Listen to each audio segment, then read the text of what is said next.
Il faut que tu prophétises encore sur un grand nombre de peuples et de nations et de langues et de rois.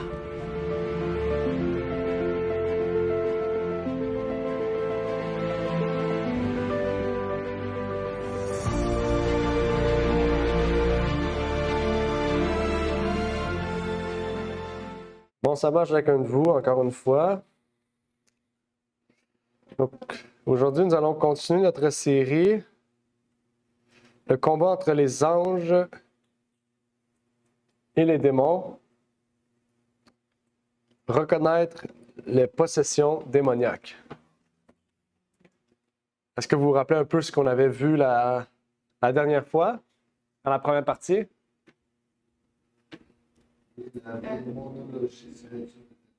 Oui, il s'est rappelé juste de ça.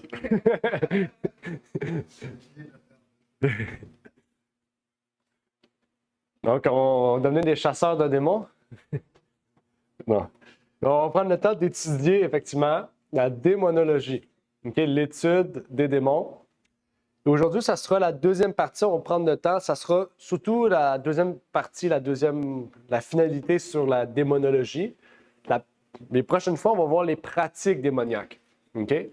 Donc, les deux parties les plus importantes, c'est elles de la semaine de la dernière fois, auquel on a vu qu'est-ce qu'étaient les démons.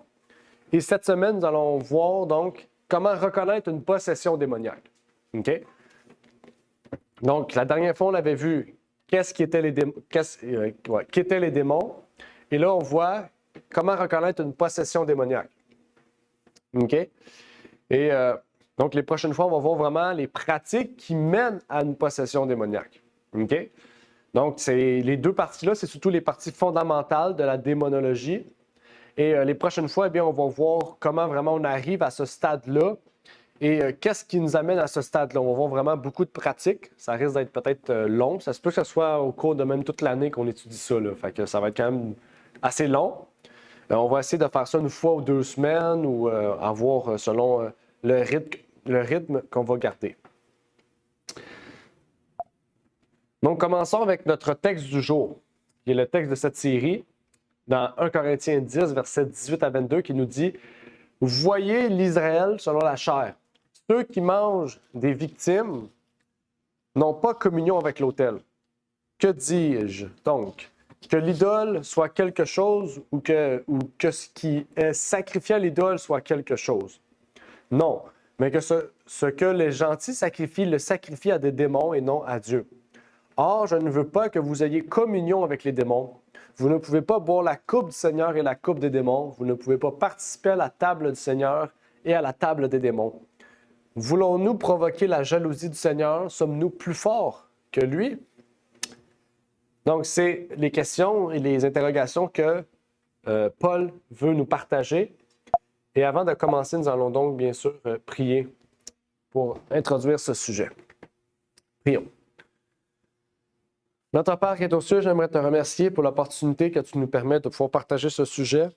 C'est un sujet que l'on discute très rarement, Seigneur, mais qui est tellement important, puisque si à l'époque de Jésus, Jésus a pu chasser des démons et c'était quelque chose de courant, imagine, Seigneur, aujourd'hui, combien qu'il en a, Seigneur, et quelles sont les opportunités ou les ouvertures possibles, Seigneur, qui peuvent emmener des hommes et des femmes, Seigneur, à être possédés, Seigneur, sous toutes ces formes. Donc, que tu puisses permettre que ce message d'aujourd'hui sur la démonologie, Seigneur, eh bien, puisse être biblique, véritable, Seigneur, sincère et surtout basé sur ta parole, Seigneur, et que tout ce qui soit dit, nous puissions le conserver, Seigneur, pour que nous puissions vraiment le voir et prier aussi pour que nous puissions aider ceux et celles peut-être qui nous entourent et qui font face à ces choses, Seigneur. C'est ma prière donc pour ces choses au nom de ton Fils Jésus-Christ. Amen. Amen. OK. Donc, on va entrer dans un sujet vraiment intéressant. Déjà, la première chose qu'on peut dire sur les possessions, OK? Et c'est souvent ce qu'on peut mélanger entre les deux, c'est qu'une possession démoniaque n'est pas une maladie physique. OK? C'est la Bible qui nous le confirme dans Matthieu 4, verset 24, qui nous dit et sa renommée se répandit par toute la Syrie. Et on lui présentait tous ceux qui étaient malades. Qu'est-ce qu'étaient les malades? Eh bien, c'était toutes les maladies. Et on va voir ici le texte continue en nous disant « Et atteint de divers maux et tourments, des démoniaques. » Donc, on voit le terme « malade » et « démoniaque » sont séparés. Ça dit des lunatiques, des paralytiques, il les guérissait. Donc, on voit ici une liste que Jésus nous partage, une liste de guérisons qu'il faisait. Okay? Il ne disait pas « je guérissais les malades », entre parenthèses, ceux qui sont tourmentés de maux et de tourments, de démoniaques, non. Il dit les malades, il fait une liste d'autres types de problèmes que Jésus faisait face. Okay? Donc, la maladie et les possessions démoniaques sont deux choses différentes. Okay? Ça ne veut pas dire que quelqu'un qui est possédé ne peut pas être malade. Okay? Mais il faut juste dire qu'on ne peut pas avoir une source de possession qui est une maladie. Okay? La source première d'une possession n'est pas une maladie. Okay? Mais une maladie peut avoir une source première, une possession. Okay? Et la Bible, ça aussi, on en parle. Un peu plus loin, on peut lire un autre passage, et il y a une liste de passages ici de références que vous pouvez noter, okay? Ou sinon vous pourrez prendre le PowerPoint si vous voulez aussi, auquel on nous liste tous des passages qui nous parlent de la distinction qui existe entre les malades et les maladies et ceux qui sont tourmentés d'esprits impurs ou les possessions. Ça dit par exemple ici dans Luc 6, versets 17 et 18, « Étant ensuite descendu avec eux, il s'arrêta dans une plaine avec la troupe de ses disciples et une grande multitude de peuples de toute la Judée et de Jérusalem, de la contrée maritime de Tyr et Sidon, qui étaient venus pour l'entendre et pour être guéris de leur maladie. » Et ça dit quoi? Et ceux qui étaient tourmentés des esprits immondes étaient aussi guéris. Donc, on ne sait pas encore une fois maladie et ceux qui étaient tourmentés des esprits immondes. Donc, on remarque ici encore la distinction qui existe entre ceux qui sont malades et ceux qui sont possédés. Dans les deux cas, on voit que la guérison peut avoir lieu. Et la servante nous dit aussi, la réalité des possessions démoniaques est nettement affirmée par le Nouveau Testament. Les personnes qui en étaient affligées ne souffraient pas seulement de maladies dues à des causes naturelles. Jésus reconnut dans ces cas la présence et l'action directe des mauvais esprits. Okay? Comme on vient de dire, okay?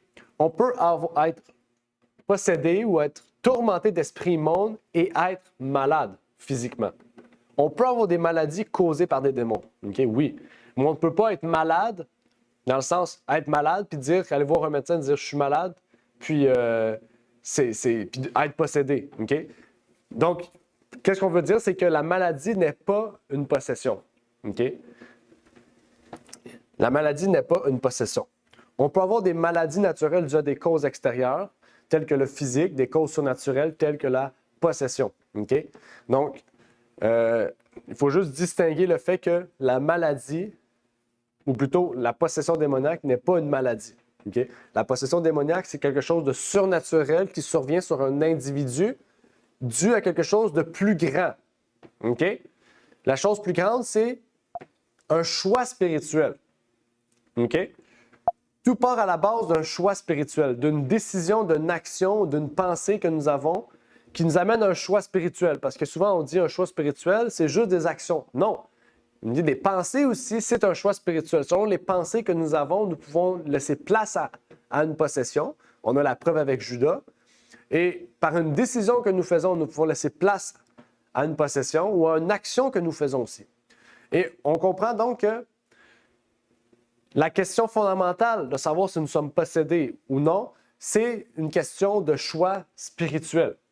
Puisque la Bible nous dit, dans Jean 8, 32, « Et vous connaîtrez la vérité, et la vérité vous affranchira. » Donc, la vérité nous affranchit de tout esclavage. Et quand nous sommes sous possession démoniaque, nous sommes sous l'esclave d'un démon. Okay? Nous sommes esclaves d'un démon. La vérité va nous affranchir de tout mot, qu'elle soit physique ou mentale. Il y en a beaucoup peut-être qui n'y croient pas, mais comment Jésus a pu guérir ces âmes-là? C'est parce qu'ils ont cru à la vérité. Jésus-Christ. Quand on croit en Jésus, on croit à la vérité. Ça ne veut pas dire qu'il faut connaître toute la parole de Dieu, non. La vérité, c'est Jésus-Christ. La vérité, c'est le fait de croire que Jésus est le Fils de Dieu et qu'il peut guérir tout mot. Et qu'il soit mental ou physique, ou même que ce soit une possession, eh bien, les choix spirituels que nous faisons nous libèrent ou nous condamnent à l'esclavage. Un autre passage, oups, Jean 8, 34, je pense que c'est le même. Non, c'est un peu plus loin. Ça dit, Jésus dit, en vérité, je vous dis que quiconque s'adonne au péché est esclave du péché. Et donc, ça nous rappelle le texte de Paul qui nous dit, on ne peut pas manger à la table du Seigneur et à la table des démons. On ne peut pas manger la coupe du Seigneur et la coupe des démons. OK? C'est un choix spirituel que nous faisons. Soit nous buvons la coupe du Seigneur, soit nous buvons la coupe des démons.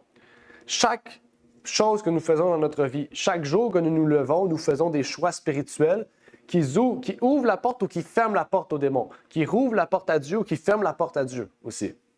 Et c'est pour ça que c'est important, quand la parole dit de prier à chaque instant, c'est pas de prier à chaque instant. C'est le fait que chaque opportunité où la prière doit avoir lieu, nous devons la prendre.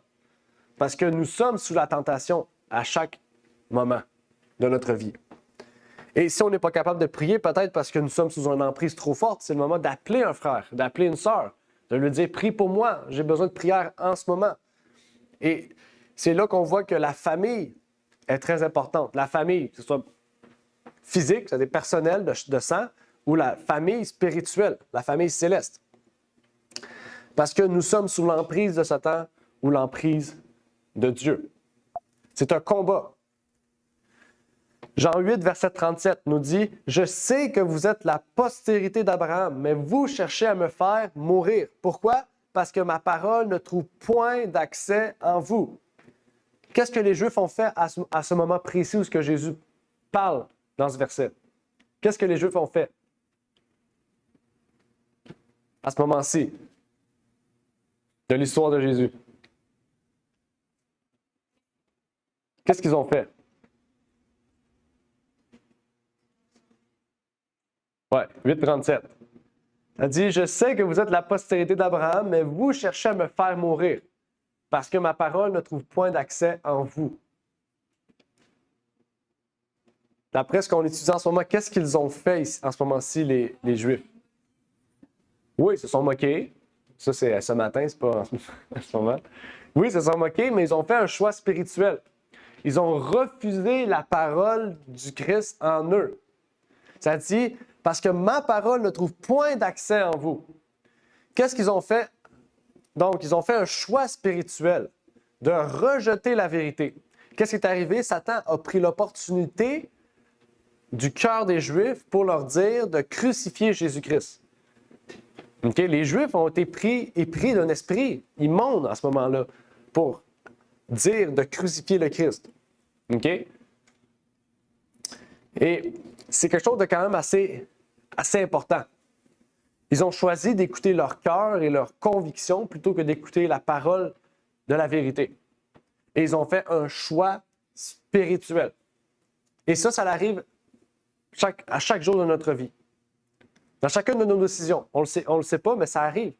Chaque jour, c'est un combat spirituel. Chaque décision qu'on prend peut être... Okay, je ne dis pas que si vous choisissez des bananes au lieu d'une pomme, que vous avez fait un choix spirituel. Non.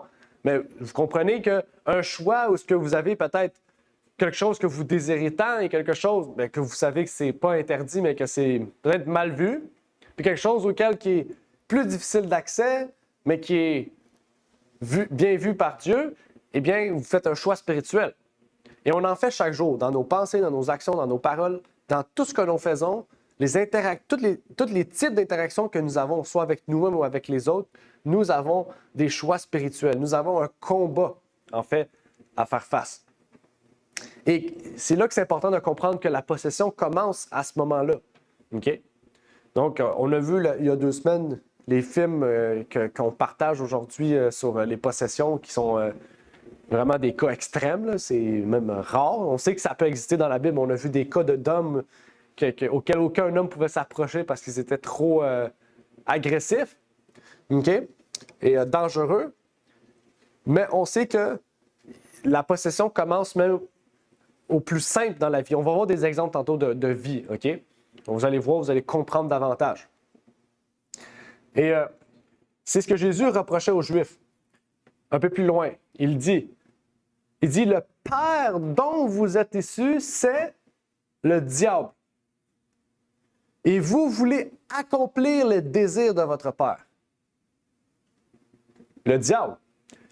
Il a été meurtrier dès le commencement et il n'a point persisté dans la vérité parce qu'il n'y a pas de vérité en lui. Lorsqu'il dit le mensonge, il parle de son propre fond car il est menteur, il est le père du mensonge. Donc, quand on voit ça ici, on voit que Jésus ne dit pas juste « vous avez rejeté la vérité ». Vous avez décidé spirituellement de choisir votre père. Vous dites suivre le Père qui est dans les cieux, mais vous suivez le père du mensonge. Vous avez fait un choix spirituel. Et donc, encore une fois, on voit ici que pas parce qu'une personne dit quelque chose que dans le fond, c'est la réalité. Les Juifs disaient suivre la tradition, puis le père qui n'a pas de fils, le père du ciel. Mais ils suivaient en fait Lucifer, Satan. OK? Puisqu'ils n'ont pas persisté dans la vérité. Donc, ils vont ouvrir la porte à Satan, aux possessions. Enfin, ils ont laissé leur désir devenir la réalité de leur vie. Et la vérité a donc perdu non seulement de son effet, mais elle a perdu aussi de son sens pour ces gens-là. Et c'est pour ça que la servante aussi nous dit dans le livre Vers Jésus, un seul travail de caractère, un seul mauvais désir conservé obstinément neutralise à la longue toute la puissance de l'Évangile. Peut-être que là, vous ne le voyez pas, on va voir des exemples dans la Bible de choses comme ça, des exemples dans la Bible que c'est arrivé. OK? Ça dit, chaque jouissance coupable fortifie l'aversion de l'âme pour Dieu, ce qui témoigne pour la vérité divine, une incrédulité tenace ou une stupide indifférence ne fait que moissonner ce qu'il a lui-même semé. Il n'y a pas dans toute la Bible un avertissement plus effrayant contre le danger de jouer avec le mal que celui contenu dans ces paroles du sage. Le méchant est saisi par les liens de son péché. Intéressant. Un seul travail de caractère, un seul mauvais désir, conservé obstinément.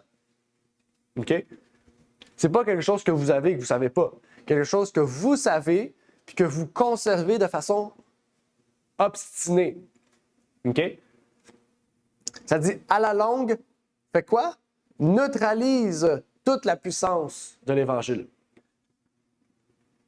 Les Juifs, c'est ça. Ils étaient orgueilleux. Ils refusaient que Jésus venait et disait « Moi, je suis le Fils de Dieu ». Ben, nous, on suit la voie de Dieu depuis des millénaires et on ne s'est jamais appelé autant haut que ça. Pour qui tu te prends?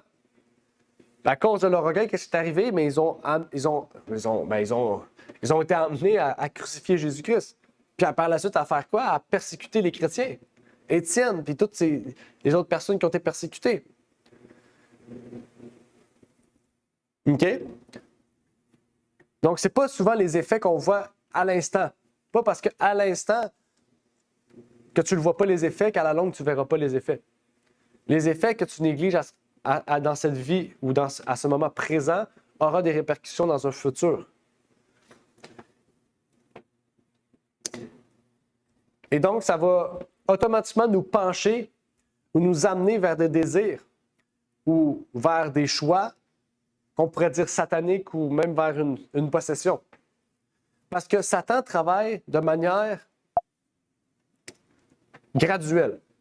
Quand Satan travaille avec quelqu'un ou avec une personne, il travaille de façon à cheminer avec l'individu.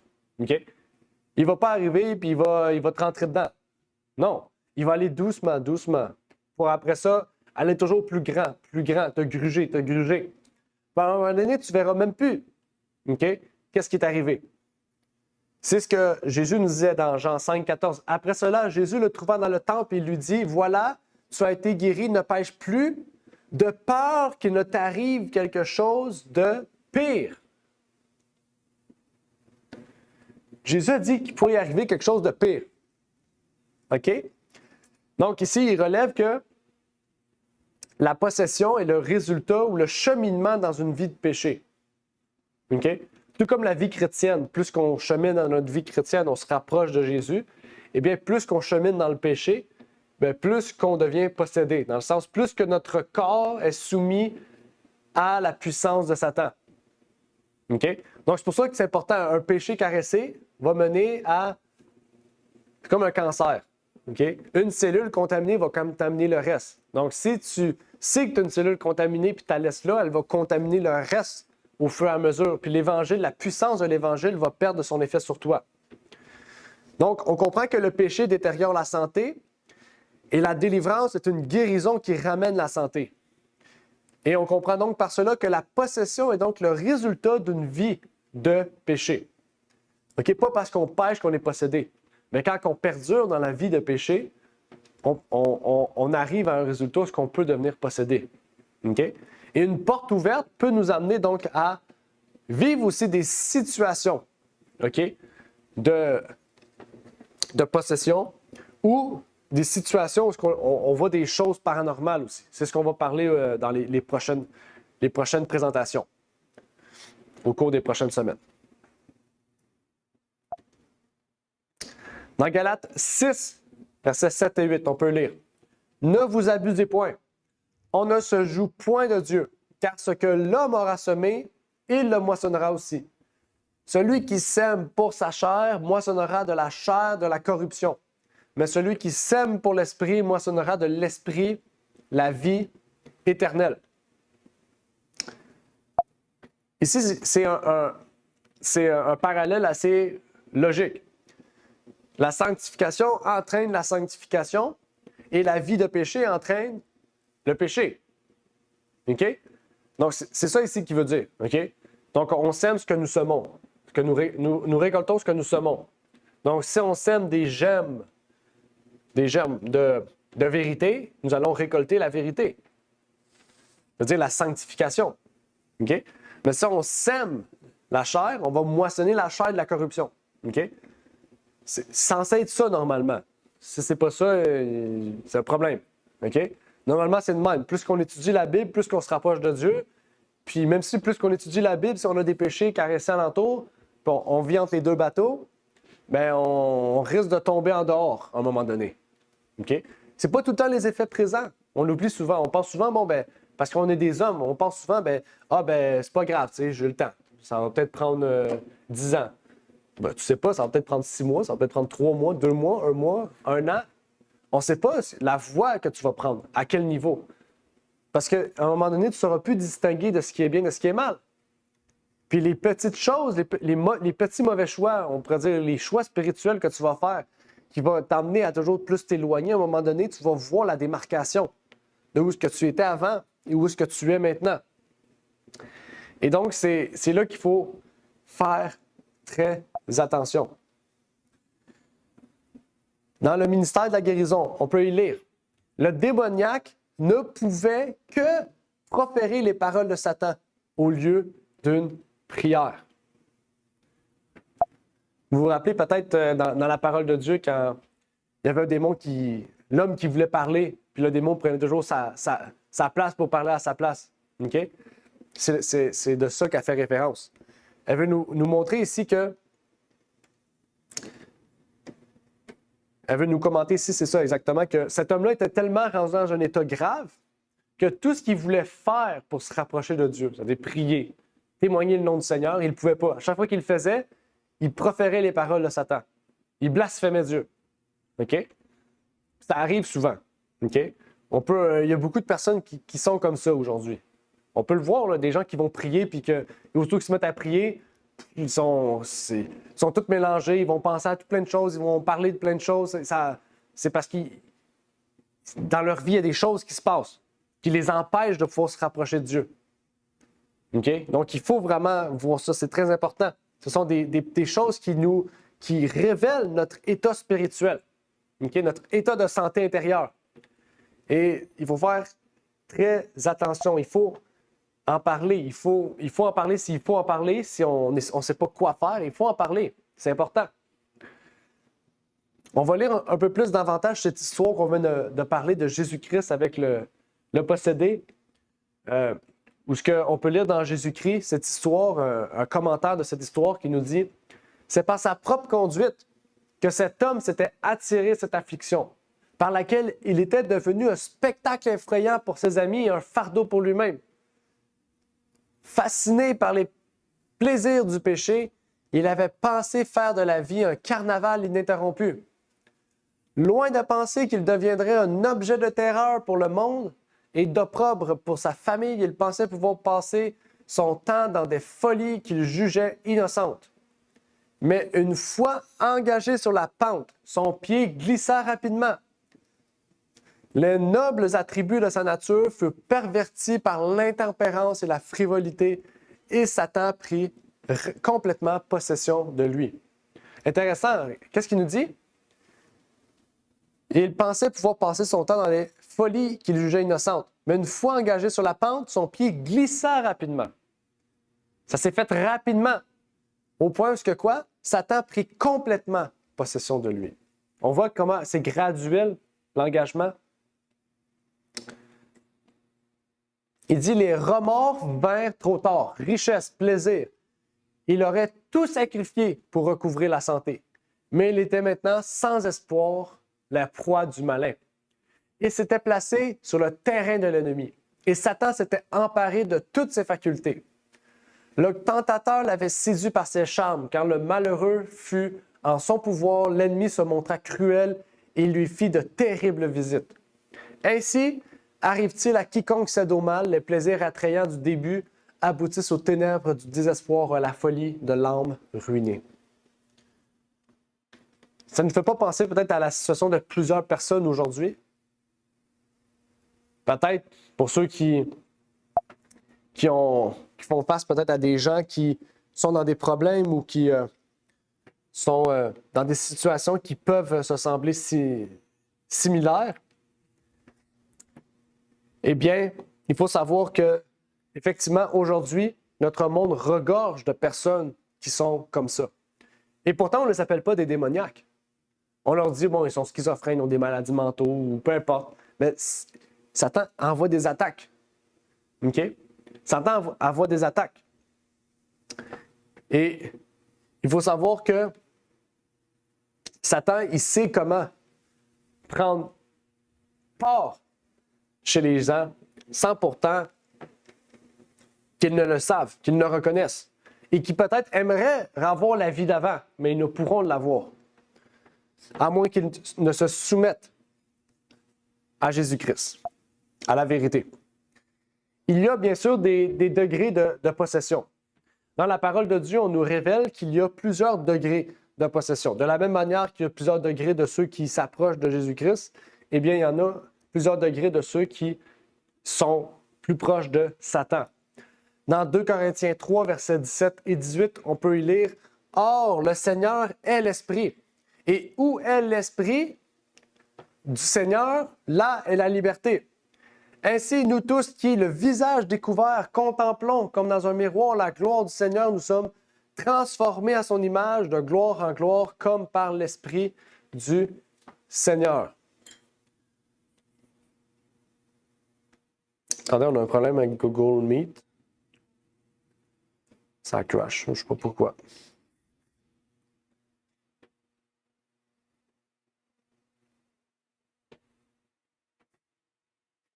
OK. Je pense pas que ça va marcher.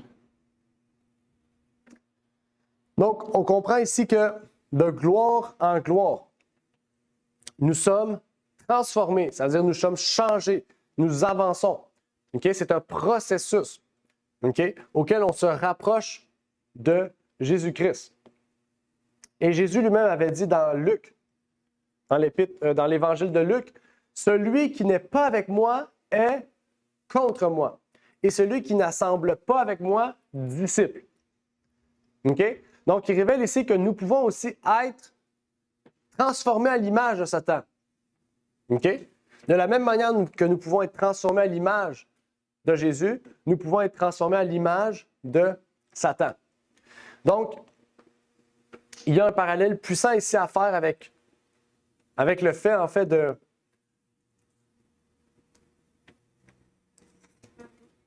Non. Avec le fait de pouvoir, en fait, se rapprocher de Jésus-Christ et se rapprocher de Satan.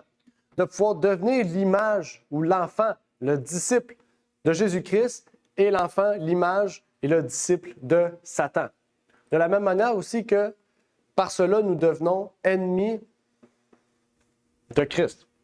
Dans Romains 6, 16, on nous dit « Ne savez-vous pas que si vous vous rendez esclave de quelqu'un pour lui obéir, vous êtes esclave de celui à qui vous obéissez, soit du péché pour la mort, soit de l'obéissance pour la justice. » Donc, on voit ici, un esclave, c'est une personne qui obéit à son maître. OK? C'est la définition d'un esclave, je pense que vous le saviez. Et qu'on se dise chrétien ou non, nous sommes tous esclaves, nous avons tous un maître, nous sommes tous disciples. Nous sommes appelés à être disciples du Christ. Et soit nous sommes disciples du Christ, soit nous sommes disciples de Satan. Et dans tous les cas, dans les deux cas, nous allons devoir lui obéir. OK? Selon le maître que nous avons. Donc, nous sommes obligés d'avoir un maître. Il reste à savoir quel est le maître que nous voulons avoir. Aramna, tu pourrais apporter ton téléphone, se mettre sur Google Meet. Au pire, ils vont pouvoir être là en attendant. Ça va être mieux que rien. Dans 2 Pierre 2, verset 19 aussi, on peut y lire, leur promettant la liberté, quoiqu'ils soient eux-mêmes esclaves de la corruption, car on devient esclave de celui par lequel on est vaincu. Tu n'as pas de LTA? Ouais. Pas besoin de mettre le LTA, je l'ai. Mets-le sur ton téléphone, Google Meet. Donc, 2 Pierre 2 nous dit ici, on devient esclave de celui par lequel on est vaincu. Donc, nous sommes vaincus soit par la puissance de Dieu, soit par celle de Satan. Oui, Rana, va sur... Bon, là, ça marche. Attends. Je pensais que tu voulais que je mette ma LTE. Trop tard, ça marche. Non, j'ai monté, ça marche là. Donc, soit que notre esprit est vaincu par la puissance de Dieu ou celle de Satan, et dans les deux cas, nous sommes influencés pour obéir à celui qui est notre vainqueur. Lisons un commentaire pour mieux comprendre ce que nous venons de dire d'après les textes. On peut voir ici que l'influence du démon s'emploie constamment à distraire les sens, à diriger l'esprit vers le mal, à inciter à la violence et au crime. Elle affaiblit le corps, elle obscurcit l'intelligence, elle avilit l'âme. Chaque fois que les hommes rejettent l'appel du Sauveur, ils se placent sous l'influence de Satan. C'est ce qu'on fait des foules de gens dans tous les domaines de la vie, dans les affaires au sein des familles, même de l'Église. C'est pour cela que la violence et le crime sont répandus sur la terre et que les ténèbres morales couvrent ainsi qu'un drap mortuaire les demeures des hommes. Par des tentations subtiles, Satan entraîne les hommes toujours plus avant dans le mal, jusqu'à ce qu'il en résulte une corruption, une ruine totale. On voit Satan, il veut juste détruire totalement. Il va graduellement, jusqu'au point où la personne est détruite totalement. OK? Puis que sa seule porte de sortie, c'est soit se laisser mourir ou le suicide, pratiquement. Ou il ne sait plus quoi faire. Okay? Je ne sais pas c'est quoi une autre porte de sortie qu'il y aurait, mais c'est pour ça qu'il y a autant de ces gens-là qui soit sont en dépression, soit sont en problèmes mentaux. C'est parce que, justement, Satan fait tout pour que les ténèbres morales couvrent la terre. Et des foules, ça dit des foules de gens. Il faut se dire, il y a des foules de gens, des personnes qui sont à la tête des pays, à la tête d'entreprises, qui sont sous l'emprise de Satan. Okay? C'est pas juste des monsieur, madame, tout le monde. Il y a des personnes, peut-être qu'on connaît des personnalités, puis vous devriez le savoir aussi. La plupart des personnalités publiques sont épris sous des possessions démoniaques avec les décisions qu'ils prennent, c'est sûr que ça ne vient pas de Dieu. Donc, il faut savoir que les hommes qui nous gouvernent sont possiblement épris de ces possessions-là, d'attaques sataniques. Nous sommes dans un monde où il n'y a jamais eu autant de crimes, de vols, de violences, d'attentats, de guerres. Et c'est pas parce qu'auparavant, parce qu'il y a beaucoup qui disent ça, ils disent qu'auparavant, on n'avait pas le moyen de calculer ça. Tu sais, souvent, ils disent ça. Ah ben, avant, on n'avait pas de moyen de calculer combien il y avait de vols par année, donc on ne sait pas s'il y en avait moins avant ou s'il y en avait plus avant. Mais il faut savoir que c'est sûr qu'il y en a plus aujourd'hui qu'avant. Parce que la Bible dit, la Bible est claire sur le sujet. Elle dit que dans les derniers temps, les hommes seront épris d'eux-mêmes. Les hommes seront méchants envers leurs parents. Ils vont renier leurs parents. Ils vont tout faire, en fait, pour aller selon leur convoitise. Et comment savoir, en fait? Comment reconnaître une personne bonne d'une mauvaise personne? On pourrait dire ça comme ça. Ça dit ici, le caractère se révèle. Comment le caractère d'un individu se révèle? Non par les bonnes ou les mauvaises œuvres occasionnelles, mais par la tendance générale des paroles et des actions. Intéressant. OK? Donc, c'est dans sa vie en général, la tendance générale des paroles et des actions. C'est de là qu'on peut savoir le caractère de l'individu à laquelle on fait face. OK? Donc, il faut, déjà pour connaître la personne, mais il faut voir ses tendances générales. OK? Ça, c'est très important. On s'en va vers la fin. OK? Inquiétez-vous pas. On s'en va vers la conclusion. Dans la parole de Dieu, il y a deux exemples flagrants de personnes qui ont été auparavant des gens qui étaient peut-être gentils, doux, humbles de cœur, qui ont été remplis de l'Esprit de Dieu, qui ont même été choisis par Dieu pour travailler pour lui, et qui, leur tendance générale, n'ont pourtant pas reflété la position à laquelle Dieu les avait mis ou le message à laquelle Dieu les avait poussés. Et là, c'est ça qui est intéressant, c'est que ces exemples-là vont nous montrer comment graduellement un péché caressé ou un mauvais penchant les a amenés au résultat final, au même résultat. OK? Dans la vie de Saül, le roi Saül, vous connaissez le roi Saül, le premier roi d'Israël choisi par Samuel. OK? Alors, regardez comment ça s'est détérioré. 1. Il s'est montré infidèle à Dieu. Rappelez-vous, Dieu lui avait dit, va détruire tel royaume, vous, elle interdit tout. Puis lui, il a dit, OK, il a fait ça, il a gardé un peu de choses. Puis il a dit, c'était pour Dieu. J'étais en sacrifice. Là, il a dit, oui, je les vois à l'interdit. Fait que là, tu me donnes quelque chose qui est condamné. C'est comme. Après ça, il se montre à nouveau infidèle à Dieu. Il désobéit encore. Après ça, qu'est-ce qui arrive? Il est possédé par la jalousie. OK? Pourquoi? Parce que David allait devenir roi. OK? Il y a un démon qui est entré en lui et qui l'a poussé à la jalousie. Qu'est-ce qui est arrivé? Le démon ne l'a pas juste poussé à la jalousie, il l'a poussé par sa jalousie à tuer David. On voit comment c'est graduel. Il désobéit à Dieu, il refait encore l'erreur. Après ça, il devient jaloux. Pourtant, il n'était pas jaloux avant. Il devient jaloux. Après ça, la jalousie, le démon le pousse plus loin. Il le pousse à tuer David, qui n'a pas réussi, bien sûr. Il n'a pas réussi à le faire. Après ça, le démon le pousse encore à essayer de tuer David. Après ça, par tous les moyens, il essaie de s'acharner contre David. De dire, on va tout affamer, on va enlever toutes les personnes qui ont pris parti pour toi. On va tous les royaumes. Il faisait tout pour essayer de détruire David. Puis après ça marchait tellement pas qu'il est allé réveiller Samuel de la mort pour lui demander qu'est-ce qu'il doit faire. Puis finalement, il s'est suicidé. OK? Ça, c'est sa vie. En grande ligne. OK? Mais depuis le départ, il y avait ce péché-là caressé qu'il n'a jamais refusé. Hein? C'est pour ça qu'il a été infidèle. Parce qu'il a gardé ce péché, il a été infidèle. Parce qu'il pensait qu'il pouvait faire mieux que Dieu. Après ça, il a été infidèle. Puis après ça, Satan l'a poussé à être possédé du démon de la jalousie. Parce que la jalousie, c'est un démon aussi. Ça peut être un démon. OK? Il y a des gens qui sont jaloux de nature, mais des gens qui n'ont jamais été jaloux, tout d'un coup sont jaloux. C'est un démon. C'est le démon de la jalousie. ce qui est arrivé avec Saül. Puis spécialement, c'est arrivé la même chose avec Judas, dans le Nouveau Testament. Il a été possédé par l'égoïsme. Il a commencé à voler, à garder un peu d'argent, un peu de ci, un peu de ça.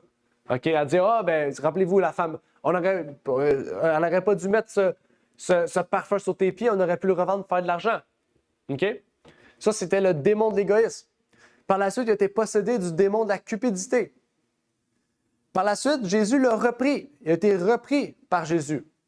Mais il a cédé toujours un peu plus au diable, qui le poussait toujours plus à voir Jésus comme un obstacle à ce que lui voulait, faire de l'argent. Et donc, il s'est rapproché des Juifs, parce que les Juifs, eux, ils avaient de l'argent, puis ils pouvaient le payer. Mais qu'est-ce qu'ils pouvaient faire, en fait, pour avoir l'argent des Juifs? Eh bien, Satan l'a poussé. À quoi?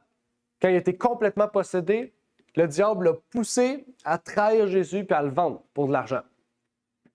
Parce qu'il était rempli du démon de la jalousie. Pas de la jalousie. Du démon de l'égoïsme et de la cupidité. Et par la suite, lui aussi finit par se suicider. On voit que la fin a été la même que Saül. Les deux, au départ, avaient un péché ou des péchés ou des penchants, des choses qu'ils n'ont pas voulu mettre de côté. Et qui, Satan, a pris cette opportunité-là pour les prendre et pour le garder dans son camp. Et ça nous amène à voir donc, je pense que c'était la dernière partie, à voir les différentes formes de possession qui existent dans la Bible. Puisque dans la Bible, on sait qu'il y a différentes formes de possession qui existent. OK? On vient de voir avec Saül et avec Judas qu'il y a 3 formes de possession qui existent. Mais il y en a plus. La Bible nous révèle plus de formes de possession démoniaque qui existent. Il y a des formes, bien sûr, qui sont visibles et des formes qui sont invisibles. OK? Ceux qui sont visibles, la Bible nous les décrit clairement dans Luc 4, versets 33 et 35, par exemple, qui nous dit « Or, il y avait dans la synagogue un homme possédé d'un esprit immonde qui s'écria à haute voix « Ah! Qu'y a-t-il entre nous et toi, Jésus de Nazareth? Es-tu venu pour nous perdre? Je sais qui tu es. Tu es le Saint de Dieu. » Et Jésus, le menaçant, lui dit « Tais-toi et sors de cet homme. » Et le démon, après l'avoir renversé au milieu de l'assemblée, sortit de lui sans lui faire aucun mal. Donc ici, on voit que le démon était visible. OK? Ça dit qu'il le renversa. Ce n'était pas un trait de caractère. Ici, c'était visible. Donc, il y a des possessions où il va y avoir des conséquences visibles sur l'individu. Il va y avoir de la violence, on pourrait dire, qui est faite. OK? La Bible nous en parle. OK? Dans Luc 8, versets 26-27, on peut lire « Ils abordèrent ensuite au pays des Gadarénéens, qui est vis-à-vis de la Galilée. Et quand Jésus fut descendu à terre, il vint au-devant de lui un homme de cette ville-là qui était possédé des démons depuis longtemps. Il ne portait point d'habits, il ne demeurait point à la maison, mais il se tenait dans les sépulcres. » Ça aussi, c'est visible. Je veux dire, aucune personne normale vit tout nu dans une grotte. OK? À part un possédé. Puis Jésus savait qu'il l'était. Parce qu'il était visible. OK? Visiblement, il n'agissait pas comme quelqu'un de normal. Donc, on le voyait qu'il était sous emprise démoniaque. OK? Donc, ce démon-là, qu'est-ce qu'il fait? C'est qu'il humilie la personne. OK?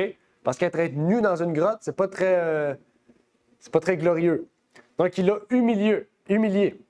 OK? Puis on sait que dans les sépulcres, c'est où que les morts sont. Donc, c'est pas un lieu aussi qui est très salubre. Hein? Donc, c'est tout pour détruire la personne, en fait. OK? Une autre situation, dans Matthieu 12, verset 22. Alors, on présenta à Jésus un démoniaque aveugle et muet. Et il le guérit de sorte que celui qui avait été aveugle et muet parlait et voyait. Encore une fois, on voit ici que le démoniaque était, la personne sous emprise démoniaque était aveugle et muet. Le démon lui a causé des torts physiques et psychologiques. De la même manière, par exemple, on a vu que Christ a rendu Paul aveugle. Si vous vous rappelez, Paul a été rendu aveugle aussi par Christ. Satan aussi a la puissance. Okay? Si nous lui donnons notre corps, l'emprise de notre corps, de pouvoir aussi détruire notre corps. De pouvoir aussi mettre des choses comme ça sur notre corps, que ce soit l'aveuglement ou les facultés physiques que nous pouvons perdre. Et bien sûr, dans l'invisible, il y en a encore plus. Dans l'invisible, il y en a encore plus. Quand on dit de l'invisible, c'est que c'est intérieur. Ça peut être mental, ça peut être spirituel, ça peut être des traits de caractère. OK? Et dans Jean 8, verset 44, on peut y lire « Le père dont vous êtes issus, c'est le diable, et vous voulez accomplir les désirs de votre père. » OK? Donc, on voit ici que Satan, quand il va mettre des péchés, ou pas des péchés, désolé, oui, des péchés, mais posséder des gens dans des pour affaiblir des facultés invisibles, il va s'attaquer à quoi? À des désirs. OK? Les désirs de Satan, il va les mettre en nous pour que nous les mettons dans notre vie. OK? Que nous les appliquons dans notre vie. Donc, Satan a des désirs de détruire l'humanité. Eh bien, il est entré chez les Juifs pour que les Juifs détruisent Satan. Pas Satan, détruisent, désolé, Jésus-Christ. Désolé. Détruire Jésus-Christ jusqu'à l'amener à la crucifixion. Et donc, qu'est-ce qu'il a fait? Il a provoqué chez les Juifs la jalousie et la colère. OK? Et même le pousser jusqu'à le tuer et à exterminer tous les chrétiens par la suite, le plus qu'il pouvait. Un commentaire ici qui nous dit « Le même mauvais esprit qui avait tenté le Christ au désert et pris possession de l'aliéné de Capernaum gouvernait les Juifs incrédules, mais il prenait auprès d'eux un air pieux, cherchant à les tromper au sujet des motifs qui les avaient amenés à rejeter le Sauveur. Leur condition était plus désespérée que celle du démoniaque. » OK? Il parle des Juifs, là. Car ils n'éprouvaient aucun besoin d'être secourus par le Christ. Ils étaient retenus fermement sous le pouvoir de Satan. Ça nous révèle l'entêtement des Juifs à propos du Christ. Et ça peut nous arriver aussi si on rejette le Christ. OK? Parce que quand tu as l'opportunité de connaître le Christ et que tu le rejettes, ça peut arriver dans la même situation. OK? Où ce que Satan va faire en sorte que souvent, peut-être même ça nous a déjà arrivé quand on parle de quelqu'un, quand on parle de Jésus à quelqu'un, puis quand tu y parles une deuxième fois, puis une troisième fois, tu sais, des fois, c'est juste une conversation. Tu parles de Jésus avec quelqu'un, puis tu vois que la personne s'emporte, puis elle se fâche, puis là, elle veut te faire de la violence. Ça peut être le résultat d'une possession démoniaque. OK? Puis je suis sûr que ça a déjà arrivé. OK? Même vous avez peut-être perdu du travail parce que vous parlez de Jésus, puis les gens étaient tannés de vous entendre, puis que vous avez reçu des plaintes, puis que vous faisiez mettre dehors. Ça peut être aussi des personnes qui sont possédées. OK? Ils vous détestent parce que vous parlez de Jésus. C'est-à-dire que vous avez le droit, vous avez de la liberté.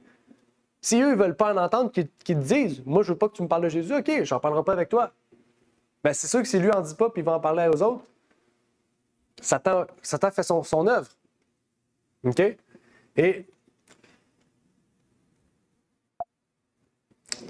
dans Luc 22, en parlant de Judas, Jésus dit « Or, Satan entrant dans Judas, surnommé l'Iscariote, qui était au nombre de 12, il s'en alla et parla avec les principaux sacrificateurs et les chefs des gardes sur la manière dont il leur livrerait. »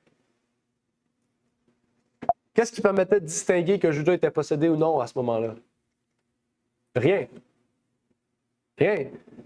Quand Satan est entré dans Judas, c'est pas comme dans les films, là, il a commencé à craquer son dos, faire les 360, puis ses bras, tout. Non, non, non, c'est normal. Il est juste entré, puis il a eu une pensée, Satan lui a dit « Vas-y ». Puis il est allé. OK? Parce qu'il était habitué d'écouter cette voix-là. C'était la voix de Satan.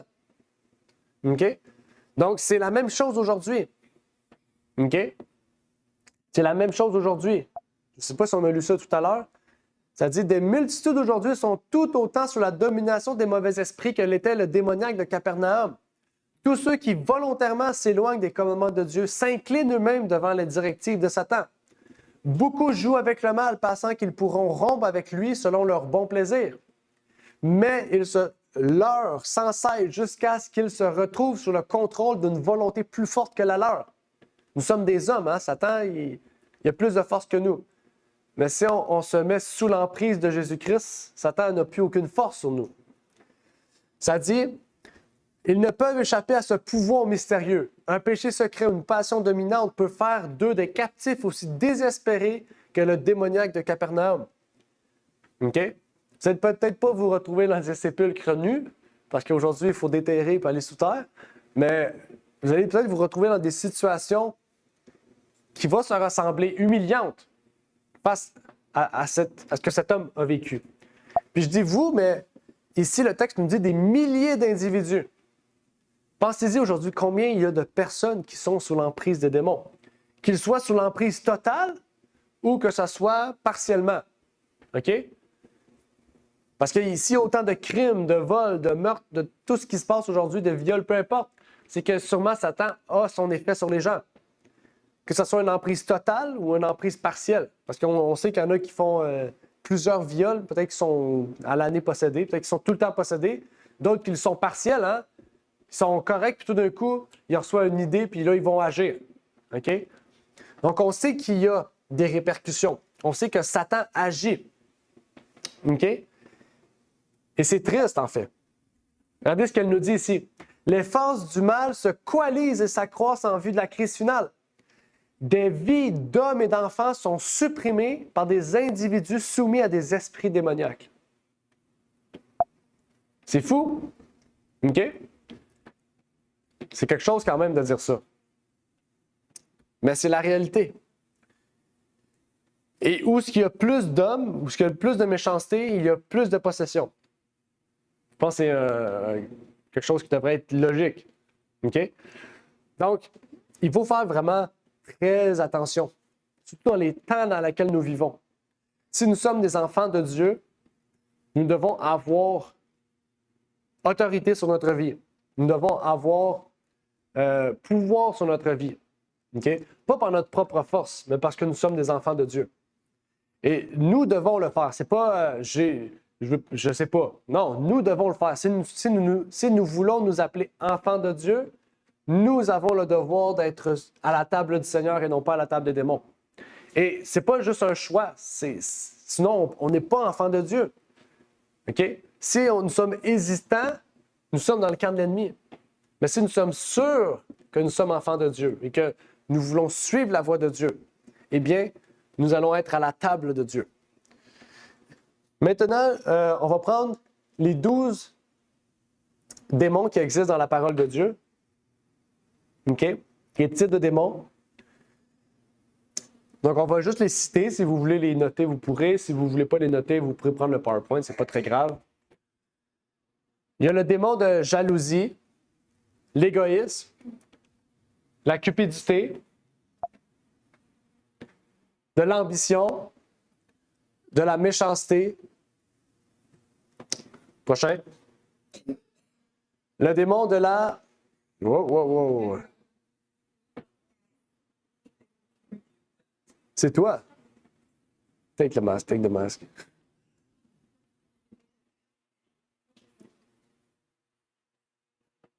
Démon de la méchanceté. OK, je n'oublie un. Le démon de l'intempérance et de l'appétit. Le démon de la rudesse et de la querelle. Le démon de l'hystérie des imaginations sataniques. Le démon de la haine. Le démon de la passion. Le démon de l'hérésie. Le démon de l'extrémisme ou fanatisme. Donc ça, c'est les démons que la Bible nous révélait. OK? Et quand je dis nous révélait, ce n'est pas des fois textuellement écrit. OK? Mais les situations dans la Bible nous révèlent que ce sont les démons. OK? Donc ça met fin à notre deuxième partie sur les possessions démoniaques. Avant de terminer par la prière, en fait, je vais terminer par la prière. Après ça, on verra s'il y a des questions ou des commentaires. On va pouvoir y répondre. Et donc, que Dieu vous bénisse. On va terminer par une courte prière. Puis après, par la suite, on verra s'il y a des questions ou des commentaires. Prions. Notre Père qui est aux cieux, j'aimerais te remercier de nous permettre de nous réunir ici présents, Seigneur, pour t'adorer en esprit en vérité. Que tu puisses nous bénir, Seigneur, et nous exhorter avec ce conflit, ce grand conflit, ce combat entre les anges et les démons, Seigneur. Et que tu puisses nous bénir et nous exhorter, Seigneur, face à les difficultés peut-être que nous avons dans notre vie personnelle, que ce soit familiale ou sociale, professionnelle. Et que tu puisses nous permettre vraiment, Seigneur, de pouvoir être un enfant de Dieu, Seigneur, à 100%, de pouvoir être assis à ta table, de boire la coupe que tu as bu, Seigneur, et non pas la coupe de Satan.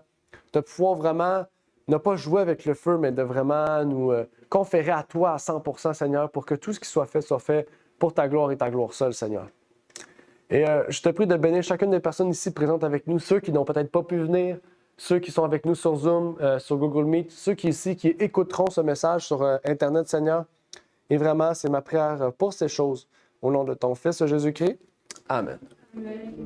Merci d'avoir écouté cette vidéo. Si vous désirez rejoindre l'œuvre au Québec, veuillez nous contacter par email à asjh1889 de Terrebonne à commercial@gmail.com et via Facebook à commercial ASJH1889 de Terrebonne. Merci à vous et que Dieu vous bénisse.